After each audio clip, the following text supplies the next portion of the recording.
অসম্ভব গরম পড়েছে এখন। ফলের রস বা ঠান্ডা জাতীয় পানীয় খাওয়া এখন খুবই দরকার। বাইরে থেকে কিনে খাওয়ার থেকে ফলের রস বাড়িতে বানিয়ে খাওয়া অনেক ভালো। আজ দুপুরে তাই বানিয়েই ফেললাম। একটা পেয়ারা দিয়ে দারুণ একটা ফ্রুট জুস বানিয়ে ফেললাম।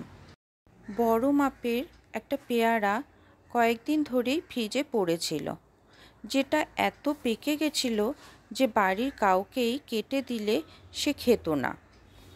তাই ভাবলাম সেটা দিয়ে একটা নতুনত্ব জুস বানিয়ে ফেলা যাক, তাহলে বাড়ির সবাই মজা করে ফ্রুট জুস খেয়ে নেবে।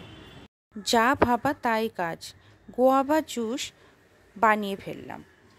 তাই নিয়েছিলাম একটা বড় মাপের পাকা পেয়ারা, এক বাটি টক দই, কয়েকটা কিশমিশ আর কাঠবাদাম।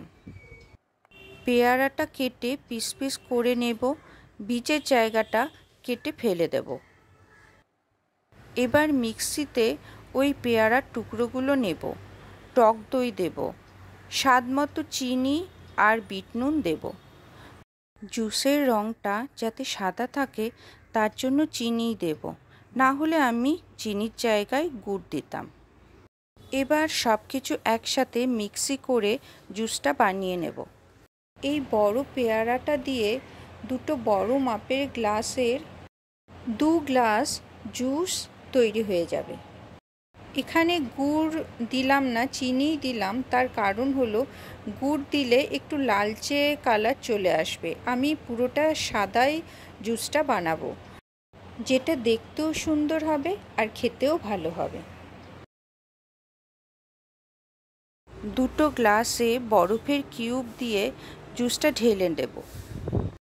একটু অন্যরকম টেস্ট আনার জন্য গোলমরিচের গুঁড়ো ওপর থেকে অল্প করে ছড়িয়ে দেব।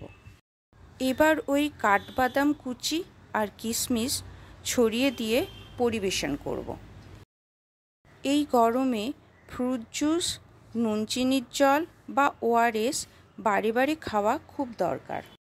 অথবা দুপুরের দিকে বাড়িতে হঠাৎ কোনো অতিথি চলে এলে তাকেও চটজলদি এই জুসটা বানিয়ে 1 গ্লাস হাতে ধরিয়ে দিন, দেখবেন অতিথিও খুশি হয়ে গেছে। এই জুসটা দস্তনধারী বা গুণবিচারী সব দিক থেকেই অসাধারণ। এই পেয়ারার সাথে আপনার পছন্দের আরও কিছু ফল এর মধ্যে অ্যাড করতে পারেন। গরমে এই ঠান্ডা জুস শরীর আর মন দুটোকেই ঠান্ডা করবে।